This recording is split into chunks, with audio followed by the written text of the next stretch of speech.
Waiting for you.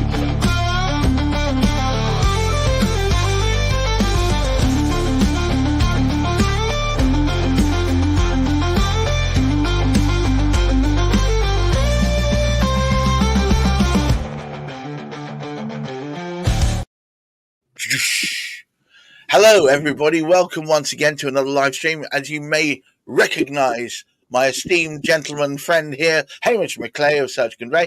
Together we are representing today IPSA, the Independent Personal Search Agents. It's an organisation that is chaired by Hamish, and the purpose of this channel is not just to promote the fact that it exists, but what it stands for and why it is useful to use a personal search agent. And today we're talking about refining, making things, just taking the raw form and making it so it becomes the best version of that. So what do you mean by refining, and from the point of view of searches? Well, the thing is, we couldn't obviously sort of go drinking sort of whiskey without refining it. In fact, having listened to the music we just had, it wouldn't have been a bad idea to have a wee tot of the stuff to might know. Funnily enough, I don't drink. He's showing off his Scottish tartan there. That's going on. I only drink whiskey on Burns night, so I've got to wait till January for that particular one. But there is an interesting aspect here. The Scots spell it without an E. Probably some of you discerning souls would have noticed that. Had you been using AI to produce this particular title, it would have stuffed an E in it. And that is not proper whiskey. But that's what the Americans produce, and a number of other people around the world. The Canadians have got it right. Mind you, there's a lot of Scots went to Canada, including a number of my sort of clan actually sort of went over there. There's a lot of McLays over there. Anyway, enough of that. We need to refine it to make it most effective so you can consume it much, much better. But most of the time when you go for a search, what the assumption is, you're going to go to the council and you're going to get the bare basics, yes? Yes and no. What happens when we actually put in a search request to the council, if we go back to what had been done or what had been sort of carried out, if you like, we go back to the 80s, what would have been, you would actually put the information and they would have compiled a particular search and put it together on your behalf. What actually happened, the councils seemed to get overburdened, and as a consequence of which they were taking longer and longer to get this information back, although they were increasing the charges. Every year they put the price up, yet it didn't speed anything up. It would still take longer and longer and longer. So would there be a correlation by the amount the price had gone up with the increased length of how long it took? I mean, I don't know how long Croydon takes these days. We don't cover Croydon any longer, but that was the most expensive council in the country. However, we aren't speaking about prices today. We're speaking about methods. Absolutely. Methods. So what actually happened, some people started coming up with a bright idea. And as we sort of know, and we'll hopefully have Val on as a guest next week, her father's company, for example, started working for one of the local solicitors up in the woods in Manchester sort of direction in the 80s to actually speed the process up. So what he would do, he would go in, pick up this information. Well, he wouldn't pick up the information. They would pass him all the documentation to do with the search, because none of it was on computers in those days. It was all in written. It was all on paper. You can imagine how many streams of sort of paper there were. So in they would go. And when Val took it up, and 10 years later, when she started up in the midnight, you would go into the council, but you would go through their documentation and you would refine their information to actually produce a report. So you had the opportunity to see their information and you could put that together, pass it to the solicitor. And it was, if you like, it cut out the stuff that wasn't unnecessary, that was unnecessary, and just made sure, right, we've got all the right information there. Now, that's what used to happen. Now, what happened in the early 2000s, it was found that because of the assistance of personal search agents who would actually go in, that they could speed the process up. They got to know, as we've heard before, they got to know the local council members. So basically, they go in, they could even chat about the property with the particular sort of person there because they had the knowledge, they had the time. So basically, but it was still a refining process. So you see, it was actually refined right at the very early stages. So refinement is a mixture of asking the right questions, taking extra time to delve a little bit deeper, and not just taking superficial information. Yes, Absolutely, yes. I mean, you're 100% right there, Gareth. You can get rid of the superficial stuff. Now, what actually sort of happened through the sort of time phase, we have brought in, I mean, most recently AI, you wouldn't believe it, AI wasn't anywhere near us 2 years ago. It wasn't actually anywhere near being used. isn't it amazing? Sorry, on a side note, 2 years ago, no one never heard of it, and now you can't move for the stuff. And whether it stands for American intelligence or average intelligence, I really don't know. But it's certainly very more arbitrary intelligence. Oh, arbitrary, yes. Now that I forgot about that one. I'll have to bring that one in as well. So, what actually happened over a sort of time period? The methodology had actually sort of changed, and the lockdown actually brought about much of it because you couldn't go in and get the information. Right. You couldn't stop doing things for 2 years.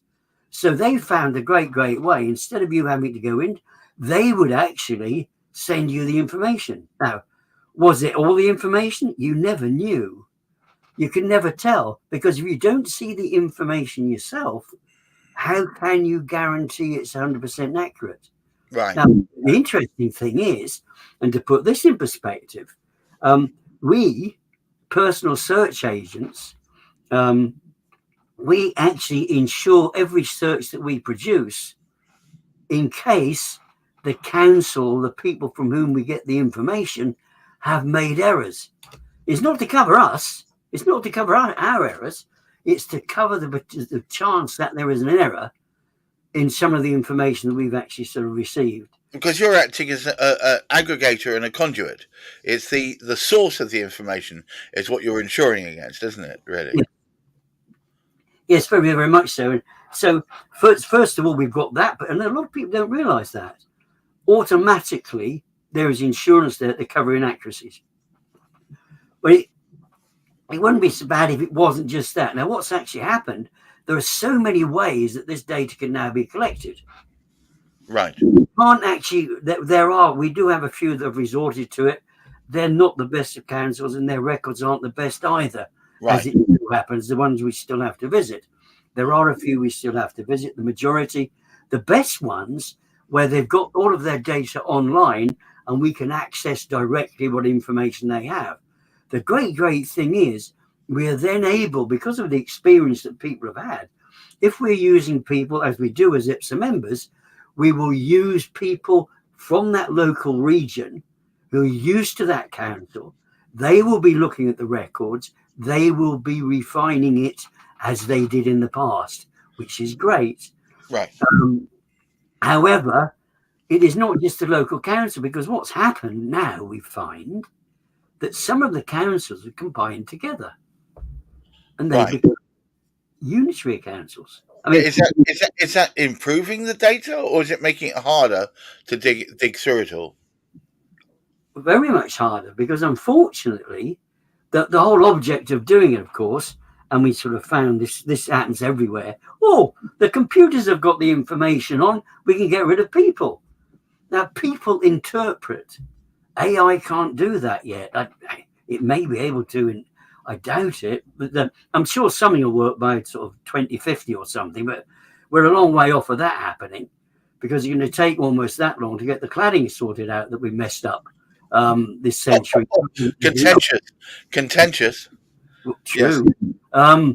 However, I got sidetracked then, didn't I? Go on, my campaign head. Hey, shameless plug. We'll be talking more about cladding at 3:00 on Friday in Cladding Matters. But 2:00 this Friday. 2:00 this Friday.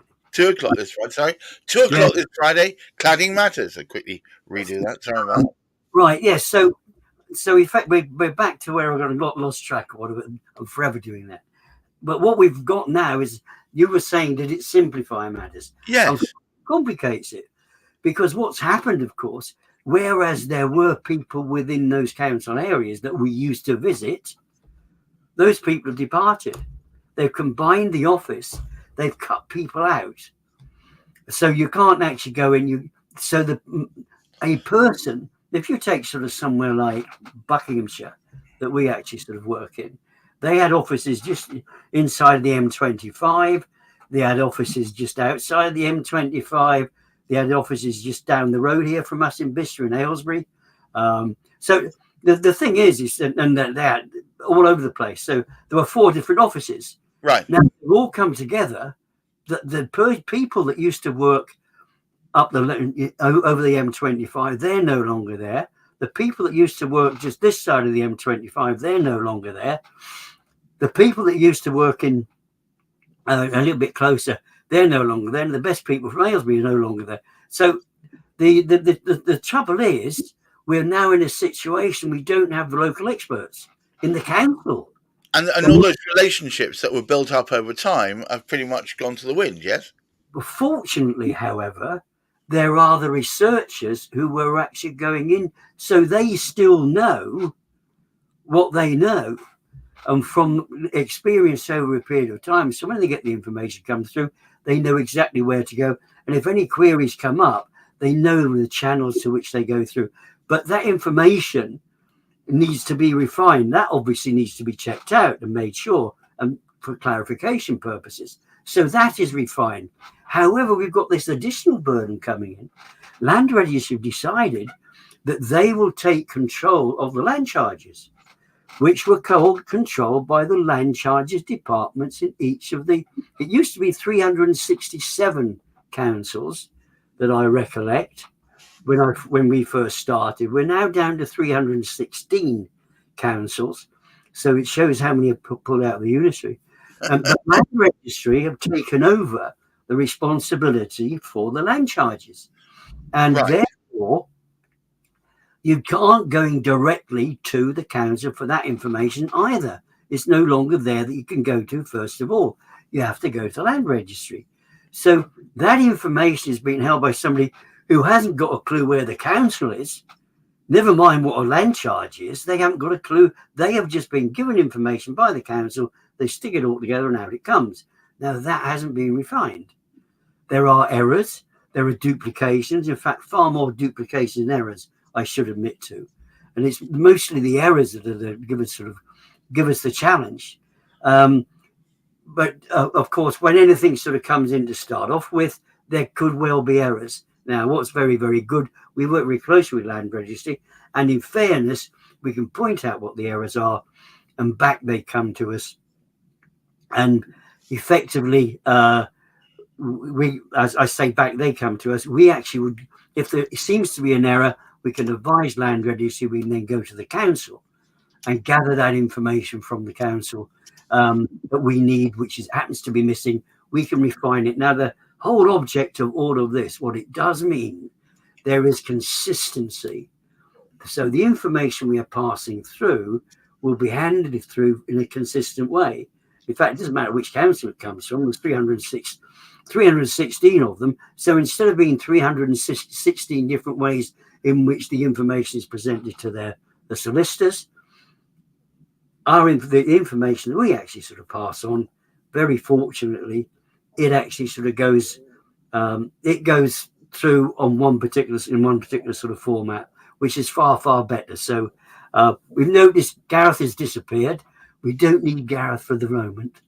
We do need him to sort things out. But let's not worry too much about that, because the important thing is reminding us, so IPSA members know all of this, and they can actually they can explain to their clients. But those of you who aren't IPSA members can actually sort of see and perceive why we feel so strongly about what we're doing to be the right sort of way of doing it. So altogether then, with all of those aspects that we actually sort of try and work on, we try and refine, you can see exactly what's going on, I hope. And I trust that makes sense, even with your green background. I'm sorry about my green background. My software decided to turn its feet up and lie there looking like in a muddled heap. I'll sort that out later. But no, look, the critical point here is there have been changes which has made it harder perhaps to see the whole picture unless you are the kind of search agency that's willing to look below the surface and ask more questions. And I think that's where IPSA truly comes into its own.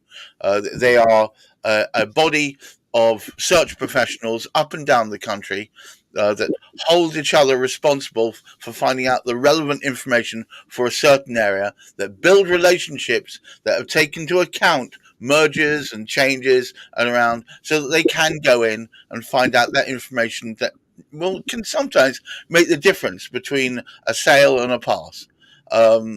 Would you take us home, Hamish? Yes, I mean, fine. What we're obviously trying to do, and you got there, Gareth, when you were speaking about it. We want to create the best information for the client who's buying that property, because it's usually the buyers that go through that particular scenario, and we're making it much, much easier as well for the conveyancer, for the solicitor that's carrying out the work. If they receive information, they have to read through it and validate it as not being an imposition and not causing a risk.